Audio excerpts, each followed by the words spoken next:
حضرت فضیل بن عیاض رحمۃ اللہ علیہ ڈاکو تھے، اور نرے ڈاکو نہیں تھے، ڈاکوؤں کے سردار تھے۔ تو ارشاد فرماتے ہیں کہ میرا طریقہ یہ تھا کہ میں ایک پورے قافلے کی صورت میں حملہ کرتا تھا تو لوگ ڈرا کرتے تھے اگر کہ فضیل بن عیاض کے ڈاکوؤں نے حملہ کیا تو پھر نہیں بچتے۔ ایک دن گزر رہا تھا تو ایک قاری صاحب آیت پڑھ رہے تھے، لا تقنطوا من رحمت اللہ، اللہ کی رحمت سے کبھی نا امید نہ ہونا، ان اللہ یغفر الذنوب جمیعا، بے شک وہ سارے ہی گناہ معاف کر دے گا۔ آپ فرماتے ہیں میرے دل میں بات اثر کر گئی، ماننا ہے نا۔ اس نے نہیں ماننا، اس نے 6666 آیتوں کا ترجمہ پڑھ کے بھی توجہ نہیں کرنی۔ آپ ارادہ کریں نا، آپ اپنے دل کی زمین کو زرخیز بنائیں۔ فرماتے ہیں میں فوراً وہ آیت سنی تو میں رویا، اور میں وہ حافظ صاحب کے پاس چلا گیا، ان سے اجازت لی، ان کے کمرے میں داخل ہوا۔ میں نے کہا آپ نے بھی آیت پڑھی ہے کہ اللہ سارے گناہ معاف کر دے گا؟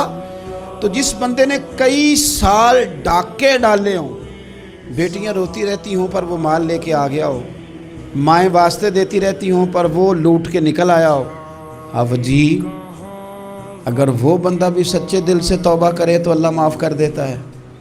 تو آفت جی کہنے لگے میں کون ہوتا ہوں تمہیں کوئی تفسیر بتانے والا، میں نے تو قرآن کی آیت پڑھی ہے، میرا رب کہتا ہے لا تقنطوا من رحمت اللہ، تم نے مایوس نہیں ہونا، تم آ جانا، معافی مانگ لینا، ان اللہ یغفر الذنوب جمیعا، اللہ سارے ہی گناہ معاف فرما دے گا، اللہ سارے گناہ۔ تو یہ تو اللہ فرما رہا ہے۔ فضیل بن عیاض کہتے ہیں میں نے کہا ختم ہو گئی بات، توبہ بھائی۔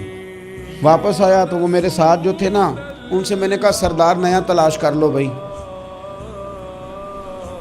اب ارادے بدل گئے، پروگرام کچھ اور ہو گیا۔ اب تو لوگ ہمیں تانے دیں گے، اب تو لوگ باتیں کریں گے کہ اوتھے کی لین جانا ہے۔ فضیل بن عیاض کہنے لگے بس بھائی توبہ کرنی، اب تم کوئی اور سردار تلاش کر لو۔ اور اوپر سے نہیں کہا، توبہ کی تقریریں نہیں کی، دوسروں کو میسج نہیں بھیجے، اور لیکچر نہیں جھاڑے، رو کے کہا، درد سے کہا، دل سے کہا۔ تو وہ جو باقی کے تھے نا ان پر سردار کی بات کا اثر ہوا، کہنے لگے سردار ہم نے سردار نیا نہیں ڈھونڈنا، اگر چوریاں مل کے کی ہیں تو اب تو اس طرح تو نہ کر، توبہ بھی مل کے ہی کریں گے، اب اللہ بھی مل کے ہی کریں گے۔